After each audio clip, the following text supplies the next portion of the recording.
नमो तस्स भगवतो अरहतो सम्मा सम्बुद्धस्स। नमो तस्स भगवतो अरहतो सम्मा सम्बुद्धस्स। नमो तस्स भगवतो अरहतो सम्मा सम्बुद्धस्स।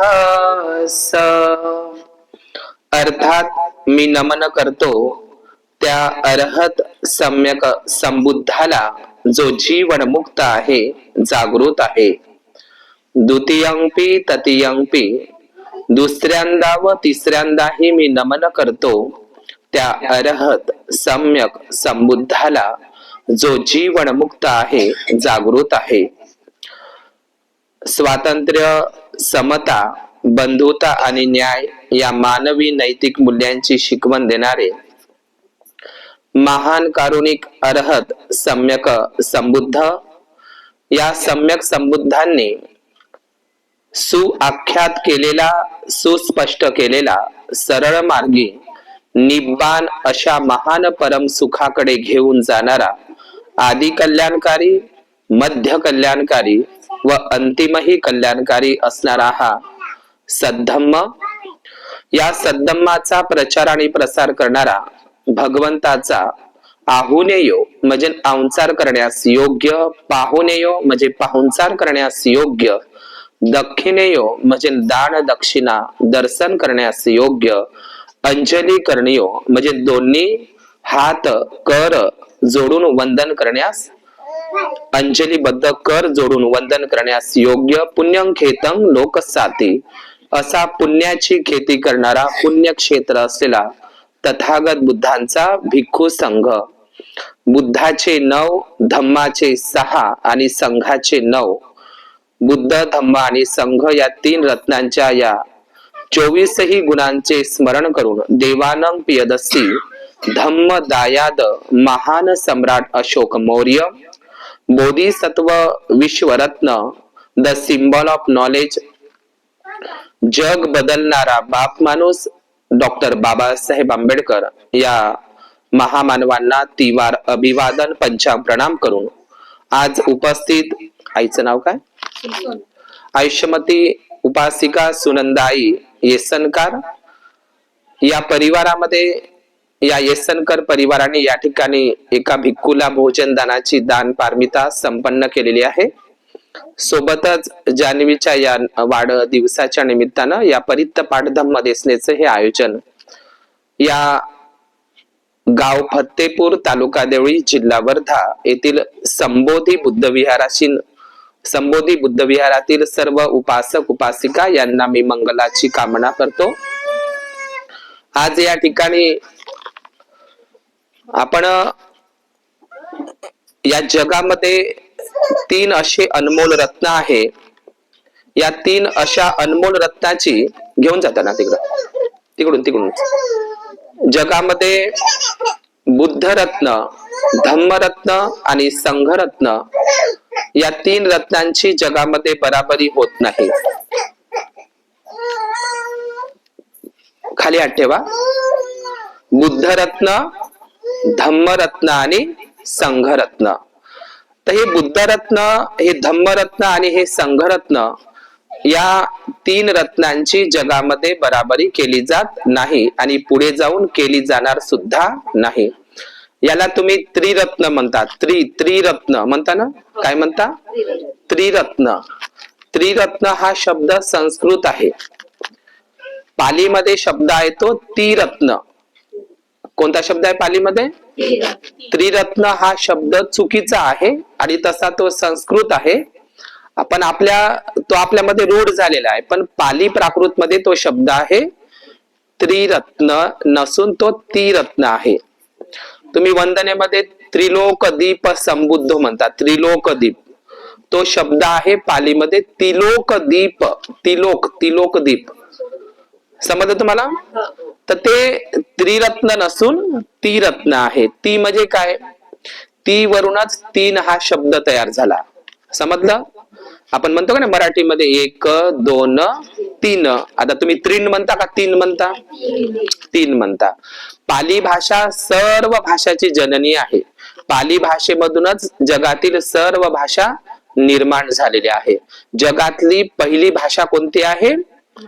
पाली भाषा. कोणती आहे? पाली भाषा. तिला पाली प्राकृत असंही म्हणतात. पाली प्राकृत. प्राकृत म्हणजे काय? प्राकृतिक, नैसर्गिक, नॅचरल, उपजत. म्हणून तिला पाली प्राकृतही म्हणतात. या पाली प्राकृत मधूनच सर्व भाषा जन्माला आलेल्या आहे. समजलं तुम्हाला? पण काही बदमाश लोक, काही मनुवादी लोक, काही आहेत तसे लोक की या जगातील सर्वात म्हणजे प्राचीन भाषा कोणती? प्राचीन भाषा कोणती? तर ते UPSC असेल का MPSC असेल, अभ्यासक्रमामध्ये, पाठ्यपुस्तकामध्ये किंवा जिथं जिथं जे लोक भागवत घेतात, प्रवचन करतात, जे जे लोक आहे ना ते त्या पद्धतीचे लोक, तुम्हाला सांगायची गरज नाही. तर ते लोक असं सांगतात की संस्कृत भाषा ही जगातील पहिली भाषा आहे. जगातली सर्वात प्राचीन भाषा संस्कृत आहे. संस्कृतच प्राचीन भाषा आहे असं ते म्हणतात. परंतु या पाली प्राकृत मधूनच सर्व भाषांचा जन्म झालेला आहे. उदाहरणार्थ जिला संस्कृत म्हणतात ना, तर ती संस्कृत भाषा सुद्धा पाली प्राकृत हायब्रिड पाली भाषेमधून ती संस्कारित झालेली आहे. तिचं नावच आहे संस्कृत. संस्कृत म्हणजे आधी कोणती तरी होती, कोणती तरी म्हणजे हीच ती पाली प्राकृत होती. या पाली प्राकृतूनच ती हायब्रिड संकरित संस्कृत. संस्कृत या शब्दाचाच अर्थ आहे संस्कारित केलेली. समजलं का? म्हणजे आजची जी संस्कृत जरी भाषा असेल, काही लोक तिला देववाणी म्हणतात. तुम्हाला माहित असेल बाबासाहेबांना संस्कृत हा विषय सब्जेक्ट नाकारला गेला होता. बाबासाहेबांना सब्जेक्ट, मग बाबासाहेबांनी जर्मन आणि फ्रेंच भाषा निवडली होती आपल्या विषयासाठी. ही गोष्ट तुम्ही ऐकली असेल किंवा नाही मला नाही माहित, पण बाबासाहेबांना संस्कृत हा विषय, ऐकलं का तुम्ही? बाबासाहेबांना संस्कृत हा विषय नाकारला गेला होता. नाकारला गेला होता संस्कृत भाषा. कारण संस्कृत भाषा जरी पाली प्राकृत मधून जन्माला जरी आली असेल तरी मात्र विशिष्ट काही लोकांची त्याच्यावर मक्तेदारी झाली होती. संस्कृत भाषा आता या भारतामध्ये जी संस्कृत भाषा होती, ज्या संस्कृत भाषेमध्ये 18 पुराण असेल हिंदू ब्राह्मणांचे, 4 वेद असेल, 4 वेद, 18 पुराण, रामायण, महाभारत, भगवद्गीता, जेवढे काही ग्रंथ असेल हे सर्वच्या सर्व ग्रंथ संस्कृत भाषेमध्ये श्लोकांमध्ये निर्माण करण्यात आलेले होते. लक्षात घ्यायचं आहे. आणि ही संस्कृत भाषा काही लोकांची, विशिष्ट लोकांची ती मक्तेदारी होती. ती देववाणी आहे, ईश्वरवाणी आहे. शूद्राती शूद्रानं तिचं पठन करू नये, ते कानानं ऐकू नये. कानानं जर ऐकली तर मनुस्मृतीचा नियम होता. मनुस्मृती ते संस्कृत मध्येच होती. मनुस्मृतीचा नियम होता की ही जर संस्कृत भाषा ही देववाणी आहे, ईश्वरवाणी आहे, याच्यावर फक्त ब्राह्मणांचीच मक्तेदारी आहे, ब्राह्मणांचाच अधिकार आहे. ब्राह्मणांनीच ते वेद पठन करायचं, श्लोक पठन करायचं, ब्राह्मणांनीच ते वाचायचं. इतर शूद्राती शूद्र लोकांनी, शूद्र म्हणजे कोण? OBC सुद्धा, त्यांनी सुद्धा ही संस्कृत भाषी ऐकायची नाही, वाचायची नाही आणि इतरांना सांगायची नाही. मग ते तुम्हाला माहितच आहे. जर ऐकण्याचा प्रयत्न केला त्याच्या कानामध्ये काय टाकत होते? मनुस्मृतीच्या नियमाप्रमाणे गरम शिशा. नाहीतर मग त्याची जिवंत माणसाची जीभ कापल्या जात होती मनुस्मृतीच्या नियमाप्रमाणे, किंवा मग त्याचे जिवंत डोळे काढल्या जात होते. ही मनुस्मृतीचे नियम होते. म्हणजे कायच्यासाठी? केवळ संस्कृत भाषा वेद पठन करणं किंवा ऐकणं, चोरून जरी ऐकलं तरी त्या पद्धतीचा दंड संहिता मनुस्मृतीमध्ये होता. लक्षात घ्यायचं आहे. तर नंतरच्या काळामध्ये वयाच्या 14व्या वर्षामध्ये राजमाता जिजाऊचा जो मुलगा आहे छत्रपती शिवाजी महाराजांचा, त्यांचं नाव काय? छत्रपती संभाजी महाराज. तर यांनी वयाच्या 14व्या वर्षी बुद्धभूषण नावाचा ग्रंथ लिहिला. तर काही लोक म्हणतात तो बुद्धभूषण कुठं आहे? तो तर बुधभूषण आहे.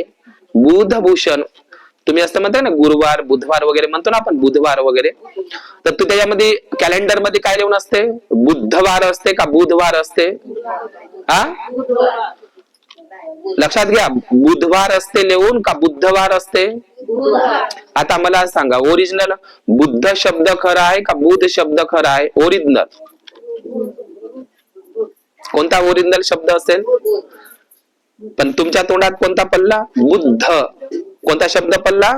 बुद्ध. तर काही लोक म्हणतात ना, छत्रपती संभाजी महाराजांना वयाच्या 14व्या वर्षामध्ये संस्कृत भाषेमध्ये कूटदंत सुत्त, अपमाद सुत्त, महाविजित सुत्त आणि वस्सकार सुत्तावर आधारित राजानं प्रजेसोबत कसा व्यवहार करायचा, राजा धम्मवान असली तर प्रजा कशी धम्मवान होते, हा जो उपदेश तथागत भगवान बुद्धांनी त्यावेळीच्या राजे महाराजांना दिला होता, ठीक ना, तोच उपदेशावर आधारित असलेला बुद्धभूषण नावाचा ग्रंथ लिहिला.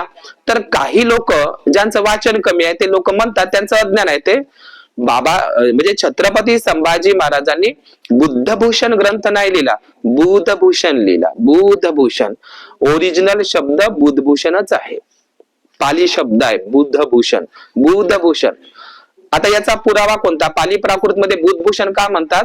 तुम्ही लुंबिनीला जर गेले, लुंबिनीला सम्राट अशोकाने स्तंभ उभारला आहे, त्याच्यावर पाली प्राकृत मध्ये लिहिलेलं आहे, त्या तराई प्रांतामध्ये लुंबिनीचं नाही का, ते महामायेनं जन्म दिला ते ठिकाण, ते प्राचीन जम्बूद्वीपामध्येच होता तो भाग. आई धक्का नका लाव.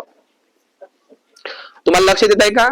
तर तुम्ही त्या लुंबिनीच्या स्तंभाला गेले समजा, लुंबिनीला, तर त्या स्तंभावर पाली प्राकृत मध्ये लिहिलेलं आहे. काय लिहिलेलं आहे? सम्राट अशोकांनी ते कोरवून घेतलेलं आहे. काय कोरवून घेतलेलं आहे? इय साक मुनी बुधे जाते. काय लिहून आहे तिथं? इयं साक मुनी बुधे जाते. बुध जाते. बुध. जो बुध हा शब्द संभाजी महाराजांनी त्या ग्रंथासाठी वापरलाय. संस्कृत भाषेमध्ये सुद्धा अनेक पाली शब्द आहे. समजलं तुम्हाला? तिथूनच ते निर्माण झालेले आहे. यंग साक मुनी बुधे जाते. यंग साक मुनी बुधे जाते म्हणजे काय? इथं शाक्य मुनी बुद्धाचा जन्म झाला. जाते म्हणजे काय होते? जात या शब्दाचा अर्थ जन्म होत असते पालीमध्ये. अनेक जाती संसारंग म्हणतो का आपण, जाती किंवा जात या शब्दाचा अर्थ होते पालीमध्ये. आता नंतरच्या काळामध्ये प्रतिक्रांतीच्या नंतर जात म्हणजे काय, तरी आपण जातपात म्हणतो, पण ओरिजिनल शब्द जात हा शब्द पाली शब्द आहे, पाली प्राकृत शब्द आहे, आणि जात या शब्दाचा अर्थ होते जन्म. काय होते? जन्म. आणि म्हणून आपण त्रिपिटकामध्ये एक सार आहे, कोणता? जातक कथा. जातक कथा म्हणजे काय? बोधिसत्वाच्या जन्माच्या बोधप्रद असलेल्या कथा. समजलं तुम्हाला? कथा हा शब्द पालीचा आहे, गाथा हा शब्दही पालीचा आहे. लक्षात घ्यायचं आहे. मी तुम्हाला बुध या शब्दाची उत्पत्ती सांगत आहोत. पाली शब्द आहे बुध, आणि नंतरच्या काळामध्ये बुद्ध हा शब्द आपल्या संस्कारित झालेला आहे. काही लोकांनी त्याला बुद्धू बनवलेला आहे, म्हणजे म्हणतात ना, मला बुद्धू बनवलं. बुद्ध म्हणजे काय? मला अडाणी समजला बा, तो बुद्धू समजला. म्हणजे काही लोकांनी बुध या शब्दाचा, बुद्ध या शब्दाचा विपर्यास लावला, किंवा त्या शब्दाचंही काय केलं? विकृतीकरण केलं, ब्राह्मणीकरण केलं, की त्याचा अन्वय अर्थ काढला. समजलं? बुद्धी हा जो शब्द आहे का नाही, बुद्धी, याला बुद्धी नाही, हिला बुद्धी नाही, आहे का नाही, याला बुद्धी नाही, बुद्ध या शब्दावरूनच, बुद्ध या शब्दातूनच बुद्धी हा शब्द तयार झालेला आहे. बुद्धिस्ट हा शब्दही तयार झालेला आहे. अनेक लोक म्हणतात ना, बुद्धिस्ट लोक, बुद्धिस्ट लोक. बुद्धिस्ट या शब्दाचा अर्थ होते बुद्धिमान. हो राजा, आम्ही बुद्धिस्ट आहोत, आम्ही बुद्धिमान आहोत, तुम्ही नाही बुद्धिमान, आहे का नाही? तर अशा पद्धतीचा हा बोध शब्द आहे. तर मी तुम्हाला सुरुवातीला ते सांगितले, गोष्ट सांगतो आणि थांबतो, की बुद्ध हा जो शब्द आहे पालीमध्ये बुध आहे, पण आपण संस्कारित भाषामध्ये आपण काय म्हणतो? बुद्धं शरणं गच्छामि, धम्मं शरणं गच्छामि, संघं शरणं गच्छामि. आज 69 वर्ष झाले बाबासाहेबांच्या महापरिनिर्वाणाला आणि धम्म दीक्षेला. 69 वर्ष झाले. अजूनही काही लोकांच्या तोंडामधला म गेला नाही. काय गेला नाही? म गेलाच नाही, अजूनही नाही गेला. आताच मी ऐकलं तर नाही गेला नाही. म्हणजे आज 69 वर्ष झाली धम्म दीक्षेला. आपण साधं अनेक लोकांमध्ये अनेक उपासक उपासिका आम्ही नेहमी म्हणतो का आपण कोणत्याही विहारात जा, कुठेही जा, आपल्या पर्स मध्ये बुद्ध वंदनेचं पुस्तक ठेवा. आणि त्यांना जर म्हटलं की तुम्हाला बुद्ध वंदना येते का, तर आम्हाला बुद्ध वंदना येत नाही, पण बाया जर पुढं पुढं म्हणत असेल तर त्याच्या माग माग आम्हाला येते, असं आहे का नाही तुमचं. मग ते पुढची बाई जर चुकीचं म्हणत असेल तर मग तुम्ही चुकीचं नाही म्हणू शकत का, आहे का नाही. म्हणजे तुम्ही पुस्तकातून पाहून म्हटलं वंदनेच्या काही फरक पडणार नाही, पण चुकीचं म्हणू नका. शब्द चुकला तर शब्दाचा अर्थ चुकतो, आणि अर्थ चुकला तर विचारही चुकत असतो, लक्षात घ्या. म्हणजे पुढची बाई जसं म्हणत आहे चुकीचं, तर तुम्ही चुकीचं म्हणणार नाही का. मग पाहून म्हणलं तर काय फरक होते. तर मी तुम्हाला सांगतो, अजूनही तुमच्या तोंडातला म गेला नाही, तर तुम्ही काय म्हणता, बुद्धम शरणम गच्छामि असं म्हणता तुम्ही. बुद्धम शरणम गच्छामि, समज तुम्हाला. तर बुद्धम शरणम गच्छामि हा शब्द संस्कृत आहे. बुद्धम शरणम गच्छामि असा तो शब्द आहे. बौद्ध धर्मामध्ये जेव्हा बौद्ध भिक्खू जेव्हा प्रवज्जा घेतात ना, जसे मी प्रवज्जा घ्यायला गेलो कोणातरी भिक्खूंकडून, तर त्यावेळी मकारांत आणि अनुस्वारांत पाली असते. तर आम्ही दीक्षा घेत असताना, प्रवज्जा घेत असताना सुरुवातीला आम्हाला मकारांत पालीमध्ये म्हणायला लावतात, बुद्धम शरणम गच्छामि मकारांत मध्ये. आता इथं म येते म्हणून ते मकारांत आहे, समजलं तुम्हाला. हे तुम्हाला समजणार नाही. मकारांत आणि अनुस्वारांत हे बौद्ध भिक्खूंना असते. तुम्ही तुमच्या तोंडातला म गेला नाही तर तुम्ही कसं म्हणता, बुद्धम शरणम गच्छामि असं म्हणता, म लावता तिथं. लक्षात घ्या, षटकोनाचा श, शहामृगाचा श, समज तुम्हाला. षटकोनाचा शह, शहामृगाचा श आणि क्षत्रिय श हे तीनही शब्द पाली भाषेमध्ये येत नाहीयेत ते.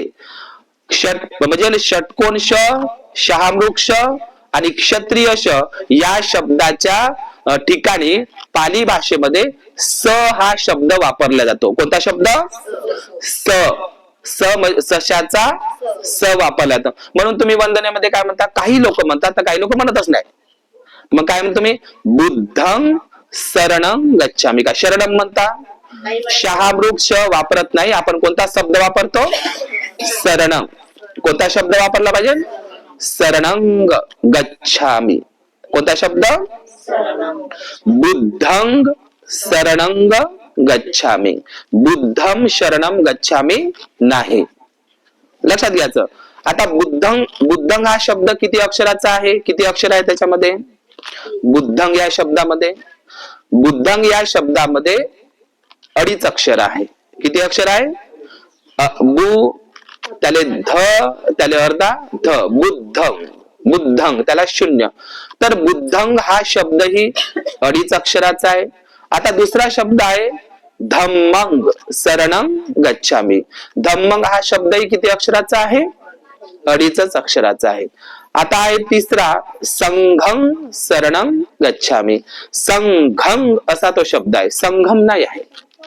संघं अशी जीभ वळली पाहिजे तुमची.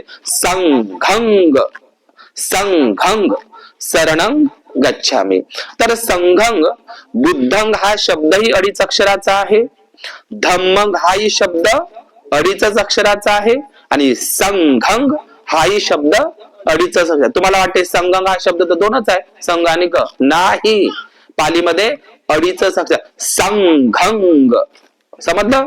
बुद्धं धम्मं संघं. बुद्धं हा शब्दही अडीच अक्षराचाच आहे, नीट लक्ष द्या. धम्मं हाही शब्द अडीचच अक्षराचा आहे, आणि संघं हाही शब्द अडीचच अक्षराचा आहे. यालाच संत कबीराने ढाई आखर प्रेम के म्हटलेला आहे. काय म्हटलं आहे, ढाई आखर प्रेम के. आखर म्हणजे अक्षर होते. तिकल्ल्या भाषेमध्ये लिहिलाय त्यानं, भोजपुरी मैथिली भाषेमध्ये. कबीर तिकल्लेच आहे ना, वाराणसी युपी कल्ले. आता ढाई आखर प्रेम के म्हणजे काय, ढाई अक्षर प्रेम के. ढाई अक्षर प्रेम के. आता कोणते वय, कबीराच्या भाषेमध्ये ढाई अक्षर प्रेम के हेच वय ते. बुद्धंग, धम्मंग आणि संगंग हे 3 रत्नालाच कबीरांनी ढाई अक्षर प्रेम के म्हटलेलं आहे. पण लोकांनी काय केलं, ढाई अक्षर प्रेम के म्हणजे काय, आय लव आणि यू. नंतरच्या काळामध्ये झालं का नाही, वाईट शब्द आहे का आय लव्ह यू, आपण आपल्या आईलाही म्हणू शकतो, आहे का नाही. तुम्ही गंदा बनवला त्याला, ते तुमची सोच आहे तशी. तर आय लव्ह यू हा शब्द किती अक्षराचा आहे, 2.5 अक्षराचा आहे ना. पण संत कबीराच्या भाषेमध्ये 2.5 अक्षर कोणाला म्हटलंय संत कबीरानं, कारण संत कबीर हे सुद्धा बुद्ध धम्माचा त्यांच्यावर काय होता, प्रभाव होता, है की नाही. मन के हारे हार है, मन के जीते जीत. मन के हारे हार है, मन के जीते जीत, है की नाही. जत्रा में पत्थर बिठाया, तीर्थ बनाया पानी, दुनिया भई दीवानी, कर रहे हैं लोग पैसों की धूलदानी. नदीमध्ये पैसे टाकत आहे, पैशाचा नाश करत आहे, कर्मकांड, अंधश्रद्धा कबीराव आहे ना, है की नाही. तर कबीराचं मनका फेर, हा मनी कशाला फेरतो, हे 108 मनी कशाला फेरत आहे म्हणते कबीर, मनका फेर, मनका फेर. या मनावर तू विजय प्राप्त कर. ज्यांनी मनाला विजय प्राप्त केलाय त्यांनी अख्ख्या जगाला जिंकलेला आहे. तर मी तुम्हाला सांगत आहो की संत कबीरांनी सुद्धा बुद्धाला अंगीकारलं होतं. संत कबीरांनी सुद्धा बुद्धाकडूनच सगळी तत्वज्ञान शिकलेलं होतं. संत कबीराची मला लक्षात घ्या, संत कबीर आणि संत रविदास हे जे दोनही संत आहे ना, हे वाराणसीचेच वय, वाराणसीचे. आणि वाराणसी पासून सारनाथ किती किलोमीटर आहे, 10 किलोमीटर.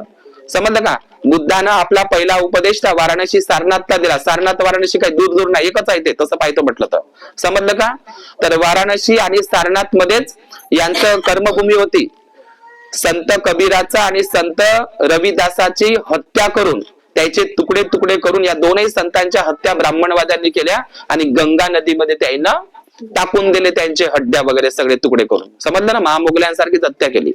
दुसरी गोष्ट, जशी कबीराची हत्या केली तशीच संत तुकोबारायाची सुद्धा, कारण संत तुकोबाराय सुद्धा बुद्धाचे अनुयायी होते. बुद्धांच्या गाथा त्यांनी लिहिल्या, बुद्ध तत्वज्ञानाचा त्यांच्यावर प्रभाव होता. जसं संत कबीराची हत्या केली, त्यांचे तुकडे गंगा नदीमध्ये टाकून दिले वाराणसीच्या, समजलं. तसेच संत तुकोबारायांचे त्यांचे सुद्धा होळीच्या दिवशी त्यांचेही तुकडे करून इंद्रायणी नदीच्या त्या देहू गावच्या इंद्रायणी नदीमध्ये फेकून दिले. समजलं तुम्हाला. तर हे जे बुद्धंग, धम्मंग, संगंग, आता तुम्हाला समजलं. बुद्धंग, धम्मंग आणि संगंग. बुद्धंग हा शब्दही 2.5 अक्षराचा, धम्मंग हा शब्दही 2.5 अक्षराचा आणि संगंग हाही शब्द 2.5 अक्षराचाच आहे. यालाच कबीरांनी ढाई अक्षर प्रेम के, पोथी पढे जग मुये, पंडित भयो ना कोई, ढाई अक्षर प्रेम के पडे सो पंडित होय. म्हणजे पोथी वाचून, पुराण वाचून, अनेक ग्रंथ वाचून पंडित कोणच होत नाही, ज्यानं ढाई अक्षर म्हणजे कोणते, हेच बुद्धंग, धम्मंग आणि संगंग हे 3 रत्नाला जो शरण गेलाय, या 3 रत्नाला ज्यांनी ग्रहण केलाय, या 3 रत्नाला ज्यांनी अनुसरलं आहे, या 3 रत्नाचं ज्यांनी अनुकरण केलेलं आहे, त्यालाच पंडित म्हटल्या जातं. आता काही लोकांना असं वाटते पंडित म्हणजे काय, तो ब्राह्मण पुजारी. पंडित म्हणजे काय, तो सत्यनारायणाची पूजा करणारा माणूस. अजिबात नाही. पंडित हा शब्द पाली आहे. आताच तुम्ही म्हणलं का नाही महामंगल सूत्रामध्ये, असेवनाचं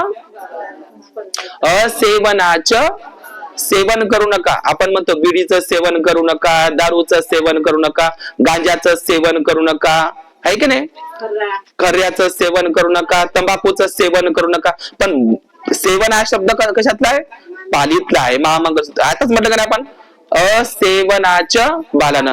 पण इथं बुद्धानं कशाचं सेवन म्हटलंय, दारूचं, याचं सेवन नाही म्हटलंय. वाईट लोकांचं सेवन करू नका. आता वाईट लोकांचं सेवन असते का, असते ना. चहाडी चुगलीवाली बाई सकाळी उठल्याबरोबर कोणा बाईकडे जाते, लक्षात घ्या. तुम्हाला हसा जरी येत असेल, भगवान बुद्धाने सांगितलंय, समान धातूचे लोक समान धातूच्या लोकांकडे लोह चुंबकासारखे आकर्षित होतात. बोलू नका बरं तुम्ही. समान स्वभावाचे लोक, स्वभाव म्हणजे काय, धम्मच होत असते. धम्म, स्वभाव या शब्दाचा खरा अर्थ धम्म होत असते. धम्म या शब्दाचा खरा अर्थ स्वभावच होत असते. जसा अग्नीचा स्वभाव आहे, पाण्याचा स्वभाव आहे, है की नाही, हवेचा स्वभाव आहे, है की नाही. तर लक्षात घ्या, समान स्वभावाचे लोक समान स्वभावाच्या लोकांकडे आकर्षित होतात. धातू म्हटलंय, समान धातूचे, समान स्वभाव धातूचे लोक समान स्वभाव धातूच्या लोकांकडेच ते आकर्षित होतात. लक्षात, समान स्वभावाचे. म्हणून पंडितांच्या सेवना म्हणजे मूर्ख लोकांची संगती करायची नाही. पण मी केल्याशिवाय राहणार नाही. किती वर्षापासून सांगितलं भगवान बुद्धाने, मूर्ख लोकांची, वाईट लोकांची संगती करू नका. मग कोणाची संगती करा म्हणतात महामंगल सूत्रामध्ये? त्याच्यामध्ये तुमचं मंगल आहे. मंगल म्हणजे काय? तुमचं भलं आहे त्याच्यामध्ये. 38 मंगल आहे का नाही? मनुष्याचं मंगल कशात आहे? मनुष्याचं चांगलं भलं हित सुख कशामध्ये आहे? तर या 38 मंगलामध्ये आहे, महामंगल सूत्रामध्ये. आहे का नाही? आम्ही टीव्ही मध्ये काय पाहतो? तुम्ही टीव्ही जरी पाहत असाल, टेलिव्हिजन आणि मोबाईल मध्ये मालिका जरी पाहत असाल, सिनेमा जरी पाहत असाल, तरी तुम्ही वाईट लोकांच्या संगत आहे. ते लोक तुमच्या संग बोलत नाही, पण त्या टीव्ही मध्ये जे आहे ना, ती वाईट संगतच आहे. कारण त्याच्यामध्ये कुणीतरी अदाकारी करतच असते. शिकतो कुठून आपण? शिकतो कुठून आपण? मालिका सिनेमामधून शिकत आहोत. लक्षात घ्या. मग कोणाचं सेवन करा म्हणते भगवान बुद्ध? पंडितांच्या सेवना. पंडित हा शब्द पालीतला आहे, पण काही लोकांनी तो चोरला आणि मग तो पुजारी पंडित बनला. पंडित हा शब्द पाली आहे. मग ते पंडित जवाहरलाल नेहरू ते लागलं आहे, तुम्हाला माहित आहे. मग कुठला शब्द आहे हा? मूर्ख जनांची संगती करू नका, पंडित जनाची, सुज्ञ जनाची संगती करा. कोण म्हणत आहे असं? काऊन करा म्हणते पंडित जनाची, सुज्ञ जनाची संगती? तुम्ही जर पंडित जनाची, सुज्ञ जनाची संगती केली तर त्याच्यामध्ये तुमचं काय आहे म्हणते? मंगल आहे. समजलं का तुम्हाला? वाईट लोकांच्या, मूर्ख लोकांच्या संगतीमध्ये राहिल्यानं आपल्या घरामध्ये दुःख येते. येते का नाही? म्हणजे चोर जरी नसेल तर चोराच्या संगतीमध्ये राहिल्याच्या नंतर म्हणतो का आपण, ए त्याच्यापाशी बसू नको रे, ए तिच्यापाशी बसू नको रे, भांडणं आणशील. समजलं का?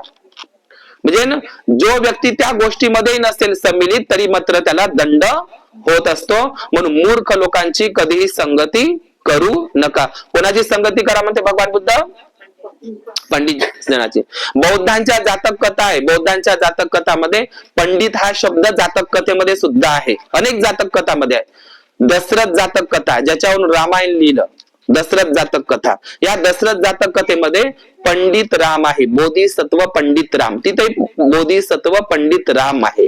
आणि इथे आहे पंडितांच्या सेवना. हे सगळे शब्द चोरले आहेत तो जातक कथेमधले. जाऊ द्या, मी ते सांगणार नाही.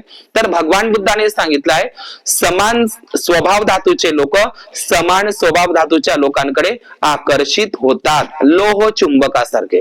समजलं तुम्हाला? समान स्वभाव धातूचे लोक म्हणजे समान स्वभाव धातूच्या लोकांकडे आकर्षित होतात. कसे? चहाडी चुगली. लक्षात घ्या, खुनी माणूस कोण्या माणसाकडे, आता पहिले शील घेऊया आपण, पाण्यात पाहता. तर खुनी माणूस कोणाकडे आकर्षित होते? खुनीच माणसाकडे. आता खून म्हणजे काय? दररोज खून केले पाहिजे असं काय नाही, पण हाफ मर्डर वगैरे जरी. समजलं का? मारहाण कुणाला करणं, कुणाला जखमी करणं, तर हे खुनामध्येच येते. तर खुनी माणूस सकाळी उठल्याबरोबर कोण्या माणसाचा शोध घेते? खुनीच माणसाचा शोध घेते. बरोबर तिथेच जाऊन तो बसते. दुसरं शील आहे भगवंताचं, अदिन्न दाना. अदिन्न म्हणजे काय? अदिन्ना. अदिन्ना म्हणजे काय? अदिन्ना, अदिन्ना, अदिन्ना. काही बाया आदिन्ना म्हणते, काही बाया अदिन्न म्हणते. ओरिजिनल शब्द आहे अदिन्ना. अदिन्ना, आदिन्ना नाही. समजलं? अदिन्ना. अदिन्ना. अदिन्ना म्हणजे काय? न देता कोणाची वस्तू घेऊन जाणं, त्याला म्हणते चोरी. अदिन्ना म्हणजे काय? आदान. हिंदीमध्ये एक शब्द आहे आदान प्रदान. आदान प्रदान म्हणजे ज्या व्यक्तीनं प्रदान केला आणि यानं आदान. आदान म्हणजे काय? यानं दिला आणि यानं घेतला, तर ती चोरी झाली नाही. पण त्यानं न देता यानं घेतली तर चोरी लहानची न मोठी अशी काही नसते. आता तुम्ही काही खेड्यातले बाया, तुम्ही काही चोऱ्या करत नाही, बँके वगैरे काही करत नाही, घरपोड्या काही करत नाही, पण लोकांच्या वावरातल्या शेंगा तोडता का नाही? हरभरा तोडता का नाही? आपल्या वावरातल्या तुरीच्या शेंगा तशाच राखून ठेवायच्या, पण दुसऱ्याच्या वावरातल्या ओरपाच्या. आता तुमचीच गोष्ट काय, मी चोराचो बापा, आता आधीची गोष्ट सांगत चिवर घ्यायच्या अगोदर. खरी गोष्ट आहे ना, कशाला खोटं बोलायचं? माझ्या अंगावर चिवर नव्हतं तर मी माझ्या गृहस्थी जीवनामध्ये, कारण आपल्या लोकांमध्ये खूप गरिबी होती, तेव्हा गरिबी होती. पण आता काही काही लोकांच्या घरी भरपूर असून दुसऱ्याच्या याच्यावरच द्यायचं. बरं आहे ना, आपलं तसंच राखून ठेवायचं वावरातलं. तुम्ही चोऱ्या करत नाही ना, मी माहित आहे ना, तुम्ही बँक फोडत नाही, घरफोडी करत नाही, पण आपल्या वावरातल्या तुरीच्या शेंगा राखून ठेवायच्या आणि दुसऱ्याच्या वावरातल्या आणायच्या. बरं त्या घाई गडबडीत ओरपून तरी आणायच्या. आपल्या वावरातला चना तसाच ठेवायचा, पण दुसऱ्याच्या वावरातला आणायचा. समजलं का? समजलं तुम्हाला? मला सांगा, 1 रुपया चोरला आणि 500ची नोट चोरली तरी त्याला चोरीच म्हणन का? लहान चुकली चोरी म्हणन त्याला, ज्याने मोठी चोरी म्हणन? लहानची चोरी करा का मोठी चोरी करा, त्याला काय म्हणन? चोरच म्हणन. आणि तुम्हाला आवडते का मला चोर म्हणलं पाहिजे? मला चोर गीत नको म्हणू तू, असं आवडत का तुम्हाला? चोर जर म्हटलं तर किती माणसाची बेइन्सल्ट होते. मग आपण भगवान बुद्धाचं, बरं तुम्ही चोरी करत नाही, पण चोरी नाही करत तुम्ही, ठीक आहे, नाही करत असाल, ठीक आहे, आता नाही करत बाबासाहेबाच्या पुण्यानं, आहे का नाही? आधीचे लोक करत होते, आम्ही तर चप्पलही चोरत होतो बाबा, लग्नात जात होतो, कुठे सगळं करतो. खरं सांगत आहोत तुम्हाला, भेटत नव्हतं ना तेव्हा. समजलं का? एकाची चप्पल चोरली काय 10 जणांच्या चप्पला चोरीला जाय, होतं का नाही तसं? पण भगवान बुद्धाने आपल्याला शील दिल्याच्या नंतर, अदिन्न दानाच्या नंतर, आता तुमच्या मनात उत्पन्न व्हायला पाहिजे का चोरी करणं? व्हायला पाहिजे का? मग तुम्ही बुद्ध विहारात किती जा, रोजचं अदिन्न दाना, इकडे अदिन्न दाना म्हणणं चालू आहे आणि इकडे चोऱ्या करणं चालूच आहे. लोकांच्या घरचं शेण आणायचं, कोणाच्या इथलं काही उचलून आणायचं, कोणाच्या घरचे भांडे कुंडे उचलून आणायचे, कोणाच्या घरचं काही उचलून आणायचं. हे याला त्या अदिन्न दाना तोंडानं म्हणण्याला काही अर्थ नाही. एकीकडे अदिन्न दाना म्हणायचं आणि आपल्या चोऱ्या चपाट्या चालूच ठेवायच्या. आणि चोरी करताना जर एकदा तुम्ही सापडले आणि गावात जर तुमची बदनामी झाली तर पुन्हा कलंक लागते. मग गावात तुम्ही चोरी नाही केली, त्यांना ईनच केली असं, यानच केलं असं, हा कलंक तुम्हाला लागत असते. म्हणून चोरी कर्म करणं चांगलं आहे. मला सांगा, एखाद्या वस्तूची, एखाद्या व्यक्तीची, म्हणजे बुद्धानं काऊन सांगितलं ना आपल्याला चोरी नका करू म्हणून? जर तुम्ही एखाद्या व्यक्तीची चोरी केली तर त्याला सुख होईल का दुःख होईल? बरं तुमच्या घरची एखादी वस्तू चोरीला गेली, म्हणजे सोनं नाणं म्हणा किंवा कोणती एखादी महागडी वस्तू, तर तुम्हाला सुख होईल का दुःख होईल? मग चोरीचं दुःख होते ना. म्हणून कोणाची चोरी करू नका, मग ती लहान असो का मोठी असो, मनातही येऊ देऊ नका चोरी कर्म करण्याचं. समजलं का? तर मला सांगा, चोर माणूस सकाळी उठल्यावर समान स्वभाव धातूचे लोक समान स्वभाव धातूच्या लोकांकडे आकर्षित होतात. तर मला सांगा, जे अदिन्न दानावाले लोक आहे, अदिन्न दाना म्हणजे काय? चोरी करणार लोक सकाळी उठल्याबरोबर चोर माणूस कुणीकडे जाईल? का बुद्ध विहारात जाईल तो वंदनेले, का मनतेजीकडे जाईल, का शिबिराला जाईल? हा, बरं त्याला नेलंय शिबिरामध्ये, त्याचं कोणकडे लक्ष राहील? चोरी करता ध्यान डोळे लावले तर चोरीतच राहणार. कारण त्याचे ते घनीभूत संस्कार आहे ना, थोडे थोडे कमी होतील, पण एकाएकी ते लवकर कमी होणार नाही. जंग चढलेला असेल ना, कारण म्हणून त्या वातावरणामध्ये राहत. मग सकाळी उठलेला माणूस जो चोर माणूस आहे, चोर माणूस कोण्या माणसाकडे जाईल? तो सकाळी उठल्याबरोबर चोर माणसा. आता राहिलं तिसरं शील भगवंताचं, कोणतं? बोलू नका बरं आई. कामेसु मिच्छाचारा. कामेसु हा शब्द अलग आहे, संधी वगैरे करायचा. कामेसु मिच्छा, मिच्छा म्हणजे मिथ्या, मिथ्या आचरण. आई समान असेल तर आई समान नजरेनं बघा, समजलं? पुरुषानं.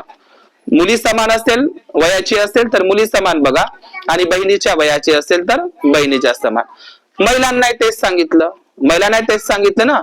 आपल्या भावाच्या वयाचा असेल तर भावाच्या समान बघा, आपल्या मुलाच्या वयाचा असेल मुलाच्या समान बघा, आणि आपल्या पित्याच्या वडिलाच्या आहे ना वयाचा असेल तर त्या वयाचा समजा. आणि म्हणून भगवान बुद्धाने हे तिसरं शील सांगितलंय. आपला पती जिवंत असताना दुसऱ्या परपुरुषासोबत अनैतिक संबंध ठेवणं, संसार नष्ट झाल्याशिवाय राहत नाही. समजलं का?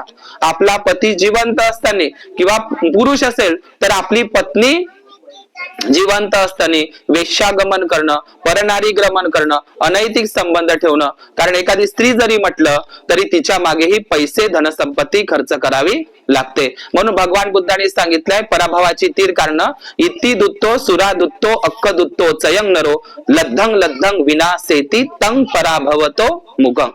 आज इतिहास गवाह आहे की ज्यांच्याकडे भरपूर शेत्या होत्या, ज्यांच्याकडे भरपूर धनसंपत्ती होती, पाटील पांड्याकडं आहे की नाही, काही मालगुजार लोकांकडं, तर त्यांच्या धनसंपत्त्या गेल्या कशा पायी गेल्या?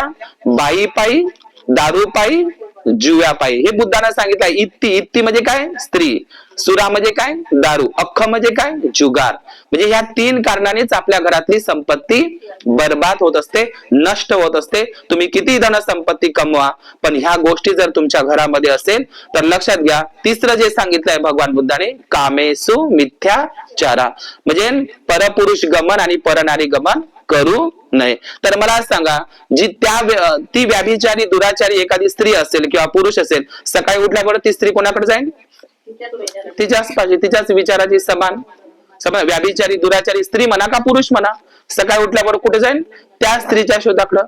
आहे का नाही? माहिती तिच्या घरी तो नेहमीच येते, तिच्याकडे चपलात दिसते दरवाजावर. आहे असं आपल्या काही लोकांना त्याच्याकडे जास्त लक्ष असते. आहे का नाही? असते का नाही? म्हणजे कोणाच्या घरी चांगलं सुख दुखाले जरी कोण आलं तरी आपली भावना वेगळी असते. आहे की नाही? म्हणून आपण ती भावना ठेवू नये. आहे की नाही? म्हणजे प्रत्येक गोष्ट आपण कानावर विश्वास कमी ठेवायचा, डोळ्यावर विश्वास जास्त ठेवायचा. समजलं का? आणि अनेक लोकांचे एक स्वभाव बनलेले आहे, आपल्या घरातला अंधार तसाच ठेवायचा आणि दुसऱ्याच्या घरातला अंधार शोधायला जायचं. आहे की नाही? हे आहे की नाही भावना आपल्यामध्ये? आणि म्हणून प्रत्येकानेच आपल्या घरातला अंधार नष्ट केला पाहिजे. अंधार म्हणण्यापेक्षा तुमच्या मनातील जो अज्ञानाचा अंधकार तुम्ही नाहीसा केला पाहिजे. जशी सृष्टी तशी दृष्टी. समजलं ना? जशी ज्याची सृष्टी आहे त्याला तेच दिसते.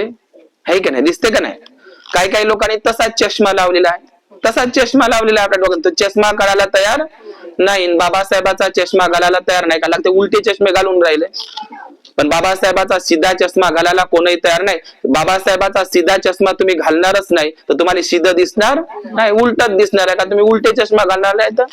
आहे की नाही? तर असाच एका घोड्याचा व्यापारी होता. कोण होता? घोड्याचा व्यापारी होता. त्याच्याकडं खूप सारे घोडे वगैरे होते, चांगले अश्व नाही का, घोडे, चांगले जातीवंत घोडे होते त्या घोड्याच्या व्यापाऱ्याकडं. आणि तो नेहमी घोडे विकायला घेऊन जायचा. त्याच्या घोड्यामध्ये एक असा घोडा होता की तो जोपर्यंत पावसाळा आहे तोपर्यंत त्या जो घोड्याचा व्यापार आहे की नाही, पावसाळ्यामध्ये नाही का, पावसाळ्यामध्ये जोपर्यंत हिरवा चारा आहे त्या हिरव्या चारा त्या घोड्याला तो नेहमी खाऊ घालायचा. आता पावसाळा गेल्याच्या नंतर कोणता चारा घालन तो घोड्याचा व्यापारी? वाढलाच घालन का नाही? तर तो घोड्याला इतकी सवय पडली होती, त्याला हिरवा चारा भेटल्याशिवाय तो खायच नाही. तोंडही लावत नव्हता, उपाशी राहत होता, दुर्बल झाला होता, अशक्त कमजोर झाला होता. आणि त्या घोड्याला किंमत येत नव्हती, कोणीही त्याला विकत घेत नव्हतं, कारण तो कमजोर झाला होता, धावू शकत नव्हता. तो विकायला घेऊन जात होता घोड्याच्या बाजारामध्ये, पण ते खपत नव्हता. आता काय करायचं? तो घोड्याचा व्यापारी चिंतेमध्ये पडला. अरे हा हिरवागार चारा खाल्ल्याशिवाय हा तोंडही लावत नाही, आता काय करायचं? आता ही गोष्ट आहे, आता काही लोकांचा तसा स्वभाव झालाय म्हणून सांगत आहो. जशी दृष्टी तशी सृष्टी. मग तो घोड्याचा व्यापारी गेला बाजारामध्ये, आणि बाजारामध्ये तो यात्रेमध्ये गेला, मेलेमध्ये. आणि त्याला काय म्हणते, त्या यात्रेवाल्याला खिलोनेवाल्याकडे नाही का, खिलोनेवाल्याकडे गेला आणि त्याला काय म्हणते, मला हिरवा हे द्या आजी म्हणते चष्मा. काय द्या म्हणते? हिरव्या रंगाचा नाही, त्याला हिरव्या रंगाचा चष्मा द्या म्हणते. त्यातून आता ते प्लास्टिकचे राहते का नाही, त्यातून कोणते दिसते ना, ते तुम्ही यात्रेमध्ये वगैरे घेत नव्हते का, लाल पिवळे वगैरे, हे नाही, हे काचाचे वगैरे नाही, ते प्लास्टिकचे जुने यात्रेमध्ये जात होते लोक, घेत होते. आम्ही घेत होते जनकेश्वरच्या यात्रेमध्ये. तर त्या यात्रेमध्ये आता ते भेटते, आता ते नाही घालत लोक, पण त्या यात्रेमधून त्या घोड्याच्या व्यापाऱ्यानं हिरवा चष्मा आणला. काय आणला? हिरवा चष्मा. आता हा ही गोष्ट बोध घ्यायचा आहे आपल्या, असं काही होऊ शकत नाही. त्यानं तो हिरवा चष्मा आणला. कोणासाठी आणला? घोड्यासाठी. आणि त्या घोड्याला हिरवा चष्मा लावून दिला आणि त्याच्या समोर वाळलेला कुटार टाकून दिलं. जे काही वाळलेलं कुटार असेल, कडबा असेल, जे काही चारा असेल, त्याच्या समोर टाकल्याच्या नंतर त्या घोड्यांना जो हिरवा चष्मा लावला होता त्या घोड्याच्या व्यापाऱ्यानं, त्या चष्म्यातून त्याला हिरवं दिसत आणि तो मस्त चवीनं खात होता. तर असेच लोक या जगामध्ये आहे, जे चांगलं आहे ते घेत नाही, आहे का नाही?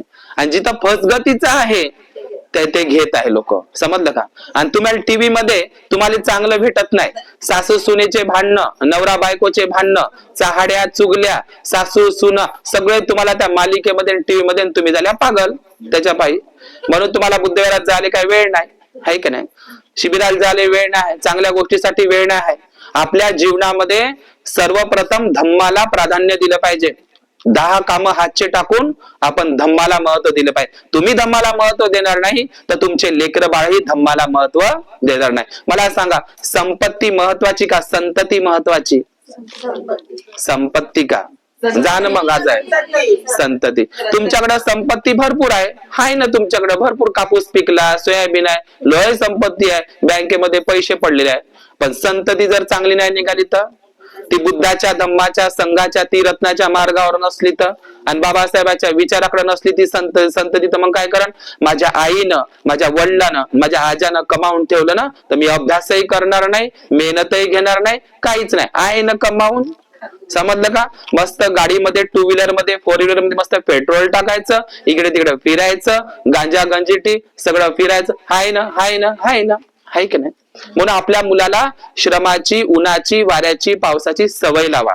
समजलं का? त्याला नाजूक ठेवा ना तुम्ही. बापू जाऊ नको रे, तडी लागते रे, बापू जाऊ नको रे, गुण लागते रे, असं जर म्हणलं का तुमचं पोरग वाया गेलं. समजलं का? त्याला श्रमाची, कष्टाची, ऊन काय असते, वारा काय असते, पाऊस काय असते, कष्ट काय असते, आणि चिखल काय असते, आणि चिखलामध्ये कसं काम करावं लागते, हे त्याला तुम्ही सवय लावा. तुम्ही लावत नाही. मा बापू आहे का नाही? लक्षात घ्या, आधीचे जुने लोक आपल्या मुलांना ते संस्कार लावत होते. अडाणी लावत होते, पण श्रमाची सवय लावत होते. आजकाल म्हातारे आई वडील कामाले जातात वेळे घेऊन, आणि तरुण पोरं गावात आहे. तर याला जबाबदार कोणते आई वडील आहे? जास्तच लाडाचा बापू आहे. तर तुम्ही म्हणता आम्ही खोटं बोलत नाही, पण बौद्ध लोक सर्वात जास्त, आता असं नाही म्हणत मी, इतरही लोक बोलतात, पण बौद्ध लोक आता खोटं बोलल्याशिवाय जमतच नाही. तुम्ही अदिन्न दान ते आहे ना, कोणतं ते मुसावादा, चौथशील कोणता? मुसावादा. मू म्हणजे काय? तोंड, वादा म्हणजे वचन, खोटं बोलणं. पण खोटं बोलल्याशिवाय तुमच्या सोयरिका होत नाही. बोलते का नाही लोक? नेहमी विहारात जाणाऱ्या बाया, शील ग्रहण करणाऱ्या बाया, अष्टशील ग्रहण करणाऱ्या बाया, शिबिर करणाऱ्या बाया, धम्म परिषदला जाणाऱ्या बाया करतात का नाही? खोटं बोलल्याशिवाय तुमच्या सोयरिका होत नाही, तुमची हिंमत होत नाही. म्हणता तुम्ही मुसावादा, मी खोटं बोलणार नाही, पण खोटं बोलता तुम्ही. तुमचं पोरग गंजेटी आहे, दारुडा आहे, बेवडा आहे, निकम्मा आहे, तर हे सांगण्याची हिंमतच नाही. मावाला बापू चांगलाच आहे, कधी कधीच घेते. समजलं का? तर तुमची हिंमत असली पाहिजे. आपला हिरा असला तर हिराच सांगितला पाहिजे, आणि बदमाश असला तर बदमाशच सांगितला पाहिजे. दुसऱ्याच्या मुलीची जिंदगी खराब करू नका, आणि मग त्या मुलीवरच आणून पाडते. मा पोरगा उली घेत होता पहिले, पण ही आली ना, हिच्या टेन्शन मुळे जास्त घेते. समजलं का? पण मायच पहिलेच घेत होता तो, पण कोणावर आणून टाकते? त्या पोरीवर आणून टाकते. आता जास्त घ्यायला लागला म्हणते. सांगा मग, तुम्हीच तर खोटं बोलून सोयरिका करता, खोटं बोलत नाही म्हणताना आपण शील तर ग्रहण करतो. सांगा, लक्षात घ्या, त्याच्यामध्ये आपलं नुकसान आहे, आपलंच नुकसान आहे. समजलं का? मी ते सांगणार नाही तुमच्या याच्यातली गोष्ट. तर समान स्वभावाचे लोक समान स्वभावाच्या लोकांकडे आकर्षित होत असतात. तर मला सांगा, व्याभिचारी, दुराचारी स्त्री असो का पुरुष असो, तर त्याच व्यक्तीकडे आकर्षित होते, तिथंच उठायला बसायला त्याला आवडते. आता चौथशील आहे भगवंताचं मुसावादा वेर, नाही मुसावादाच. आता मुसावादामध्ये काय येते? खोटे न बोलणे. समजलं? हे येते याच्यामध्ये. खोटी साक्ष, गवाही न देणे. देता का तुम्ही गवाया? खोटी साक्ष, मी आहो त्या बाजूनं, दे मला पैसे इतके, मी खोटी साक्ष देतो. भांडण झालं असेल तर ते मला दुश्मन आहे, काटाकाटाचा आहे मला, तर याच्यात आहे का नाही? चौथशील. खोटी गवाही साक्ष देणं सुद्धा शील तुटते. चौथं, खोटी साक्ष गवाही कधीच द्यायची नाही आपल्याला माहित असल्याशिवाय. समजलं का? किती लोकांची हानी होत असते. आणि या चौथ्या शिलामध्ये येते खोटी साक्ष न देणं, खोटे न बोलणं, खोटी साक्ष न देणं. तिसरी गोष्ट येते त्याच्यामध्ये निंदा, चहाडी, चुगली न करणं. आणि या चौथ्या शिलामध्ये येते पुन्हा व्यर्थ बडबड न करणं, हेही चौथ्या शिलामध्ये येते. नाही तुम्ही म्हणा खोटं न बोलणं संपलं. 4 गोष्टी आहेत याच्यामध्ये चौथ्या शिलामध्ये. व्यर्थ बडबड, व्यर्थ बकवास. बकवास म्हणजे समजलं ना, कामाचंच बोललं पाहिजे, कामापुरतच बोललं पाहिजे. आलं का लक्षात तुम्हाला? आगाऊ बोलणारी व्यक्ती कोणालाही आवडत नाही. काही महिलांचं पुरुषांचं टापर वाजूच राहते. विहारातही जात ते टापर तेवढाच चालू, अजिबात ऐकायला तयार नाही. आणि कोणाला व्यर्थ बडबड म्हणजे काय? व्यवहारा इतकं, कामा इतकं, आवश्यक तितकंच बोललं पाहिजे, फायद्याचं बोललं पाहिजे. तर काही लोकांना सवय आहे, आणि तुम्हाला असं वाटते व्यर्थ बडबड केल्यानं काय होते? काय होते बोलत राहिलं तर काय होते बोलाले तसं नाही. जास्त बडबड करणारी सासू आणि जास्त बडबड करणारा सासरा आणि किंवा पती कोणालाच आवडत नाही. त्याच्यामुळे संसार तुटते. जास्त बडबड करत राहणं त्याच्यामुळे स्वतःचे डोकं जाग्यावर राहत नाही. लक्षात घ्या, आवश्यक जेवढं तुम्ही कमी बोलाल तेवढं चांगलं राहील. तुमचं चिंतन होईल, मनन होईल. म्हणून व्यर्थ बडबड न करता किंवा निंदा चाडी चुगली न केली पाहिजे. सगळ्यात जास्त आपल्यामध्ये एक स्वभाव बनलेला आहे निंदा चहाडी चुगली करणं. कुठेही बसलं तर तुम्ही काय बुद्धाच्या आणि बाबासाहेबांच्या रमाबाईच्या गोष्टी करता का सांगा बरं. 5 बाया बसल्या किंवा 5 माणसं बसले चौकात घरी इकडं तिकडं, तर सांगा बरं तुम्ही तिथं बुद्धाच्या गोष्टी करता, बाबासाहेबांच्या करता, बरं रमाबाईच्या नाही. हे काऊन नाही आली, ते का आम्हा तिची 3 महिन्यापासून पोरगी इथंच येऊ नाही, म्हणजे इलेच माहित झालं, म्हणजे चांगलं आहे ते बिचारी दुखणं असं ते नाही, आम्ही इथंच येऊ नाही, काहीतरी झालं माय. पण त्या लावू दे शोध, लावू दे शोध. तो शोध घेण्यामध्ये पहिले हुशार. काही काही लोकांना तर काही बाया राव का माणूस राव त्याला गावातल्या खबरा घेतल्याशिवाय जेवशाय नाही वाटत. माहित असलं नाही या गल्लीतली गोष्ट आणि त्या गल्लीतली गोष्ट बिलकुल माहितच राहते. समजलं का. अरे कोणाच्या घरी दुःख राहते, कोणाच्या घरी काही राहते, ज्याच्या घरचं त्यालाच माहित राहत असते. आगाऊपणा करू नये. आज त्यांच्या घरी आहे, उद्या माझ्याही घरी येऊ शकते, आहे का नाही. आपण दुसऱ्याच्या सुनेला हसतो. दुसऱ्याच्या घरी मला सांगा असा स्वभाव बनलेला आहे आपला. दुसऱ्याच्या घरी नवीन नवीन लग्न झालं आणि दुसऱ्याच्या घरी जर सुनेचा आणि मुलाचा आणि सासूचा आणि सुनेचं जर भांडण असलं, तुम्हाला सुख होते का? तू मस्त आनंद होते, मस्तच जमलं, झालंच पाहिजे, आहे का नाही.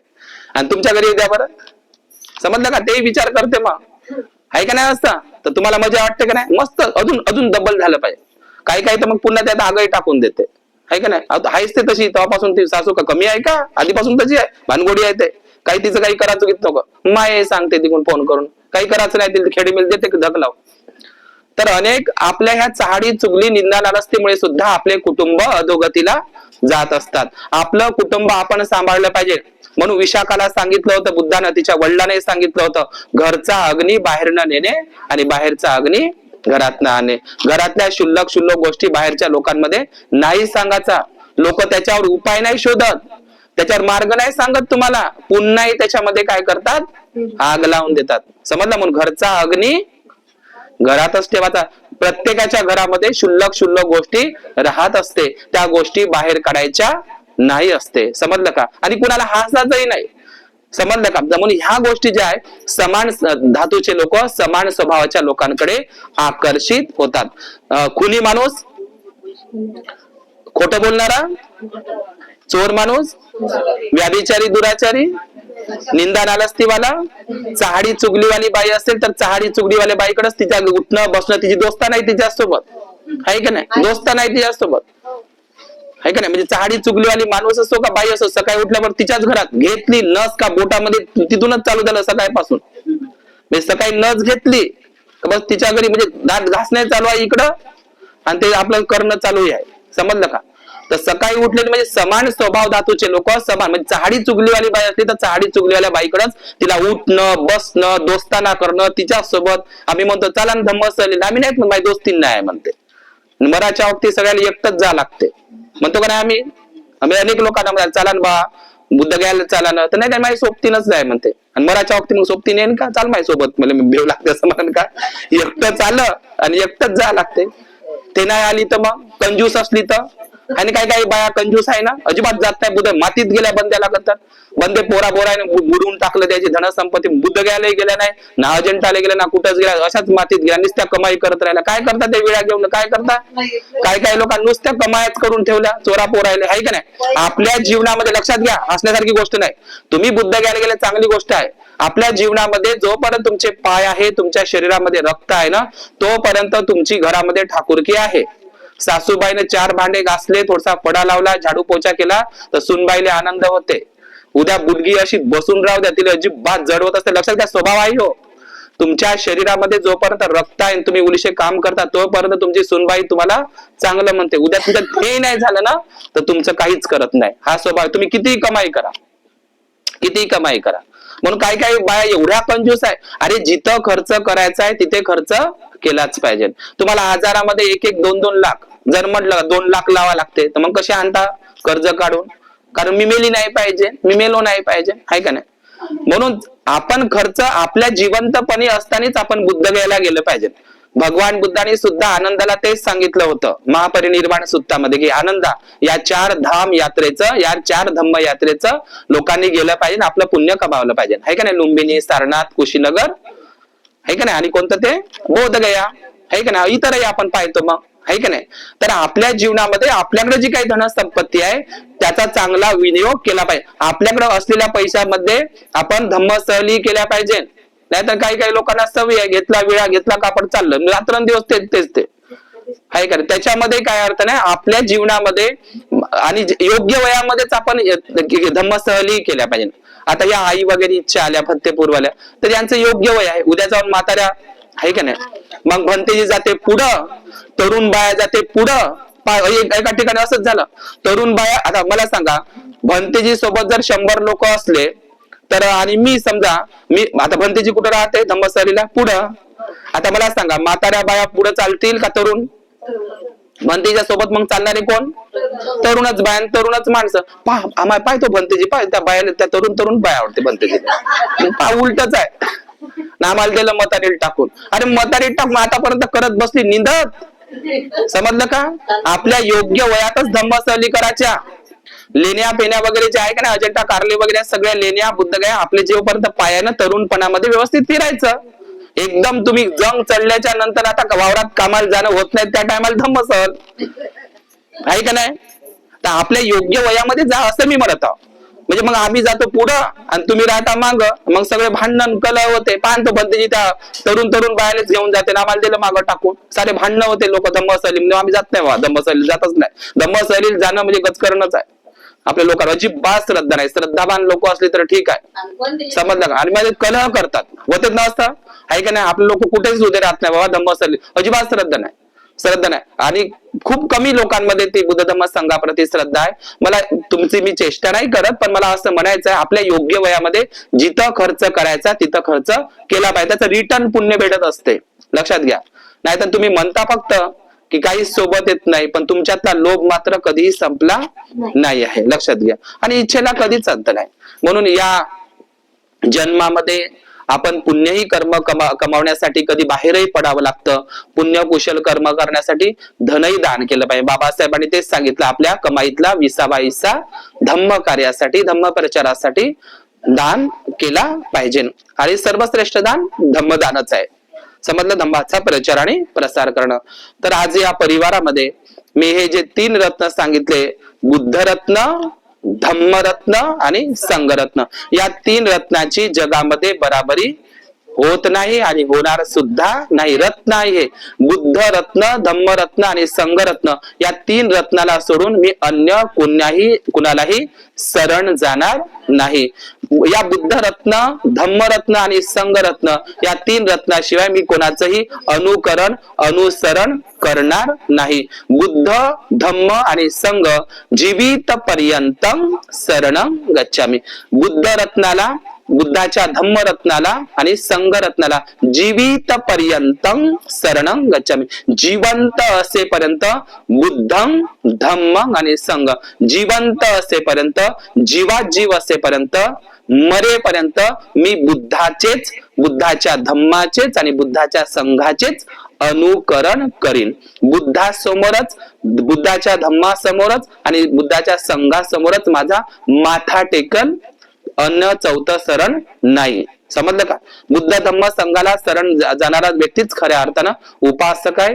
खऱ्या अर्थानं तोच, ज्याची फक्त बुद्धावर, धम्मावर, संघावरच श्रद्धा असते, तोच व्यक्ती स्वतःपन्न बनत असतो, अन्यथा तो बनतच नाही.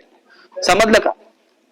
म्हणून आपला माथा फक्त या 3 रत्नासमोरच झुकला पाहिजे, कुठल्या उघड्या नागड्याच्या समोर नाही आणि कुठल्या दगडा तोंड्याच्या समोर नाही. बाबासाहेबांनी आपल्याला फक्त या 3 रत्नाचीच धम्मदीक्षा नागपूरला दिली आहे. या 3 रत्नाला सोडून इकडे तिकडे भटकणारा उपासक उपासिका होऊ शकत नाही आणि तो स्वतः पण होऊ शकत नाही. आपली फक्त बुद्धावर, बुद्धाच्या धम्मावर आणि संघावर नितांत श्रद्धा असली पाहिजे. बुद्धावरही प्रेम करा, बुद्धाच्या धम्मावरही प्रेम करा आणि बुद्धाच्या संघावरही प्रेम करा. म्हणूनच पराभव सूत्रामध्ये सांगितलंय भगवान बुद्धाने, जो धम्मावर प्रेम करतो त्याची उन्नती होते आणि जो धम्माचा द्वेष करतो, बुद्धाचा, धम्माचा आणि संघाचा, भिक्खू संघाचा द्वेष करतो, त्याची काय होत असते? पराभव होत असते, पतन होत असते, अधोगती होत असते, दुर्गती होत असते, त्याचं मरण चांगलं होत नाही. समजलं का? म्हणून तुम्हाला तुमच्या जीवनामध्ये परम सुख जर प्राप्त करायचं असेल, निब्बाण परम सुख आहे. कोणतं सुख आहे हे सांगितलंय भगवान बुद्धाने. काही लोक म्हणतात सुख म्हणजे नेमकं काय असते? अरे सुख म्हणजे नक्की काय असते तर बुद्धानच सांगता आलं. सुख म्हणजे नक्की काय असतं तर निब्बाण हे परम सुख आहे.